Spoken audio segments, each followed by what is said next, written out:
It is time now to check in with our news partners at KRDO News Radio. Mike Lewis from KRDO's Morning News joins us with the DA's Most Wanted. Hi, Mike. Hey, John, Brittany, good afternoon. That's right, Deputy District Attorney Andy Vaughn is with us. And Andy, welcome back to KRDO. Always glad to be here. Before we get to the Most Wanted, we're going to talk about the charges that this individual is facing. And apparently, recently, these are drug charges, and the legislature has made some changes. How does this all work, please? Well, starting with the 2013 legislative session, the legislature wanted to make sure that we weren't overcrowding our jails with drug offenders, possession, small amounts of controlled substances. So what they did is they made their own felonies for just drug charges.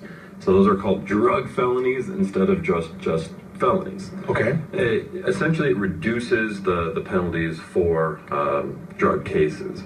And in some cases, it requires the judge to make certain findings that we've exhausted all remedies before we send these drug offenders to the Department of Corrections. So the idea is we want to give lots of chances, inpatient treatment, outpatient treatment, community corrections before we start crowding our jails with drug offenders. But they are still felonies, is that correct? Because you said they're drug felonies, but is it still in the eyes of the law? If you say you're convicted of a felony, is it still a felony? It's still a felony.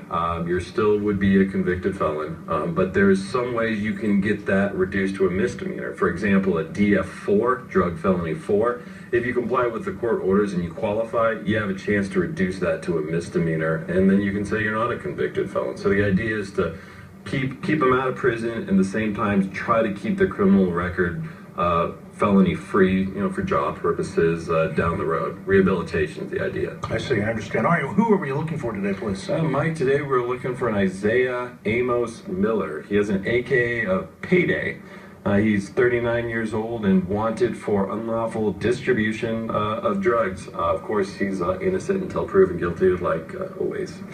And we also want to let the folks know who are listening on the radio right now, for their benefit, we do have Mr. Miller's photo up on the TV screen. You can't see it right now if you're listening to the radio, obviously, but you can go to krdo.com when you get a moment to sit in front of a computer, pull it up. It's on the main page of krdo.com, and you can take a look at Mr. Miller's photo, read about him, what he's wanted for, and, of course, the most important thing, Andy, is if people know anything about him or have any idea that may help the police, what do they need to do? If you have any information that would lead us to find Mr. Payday here, call Colorado Springs Police Department 444-7000. All right, and again, we will have you back or someone from the DA's office next week, all right?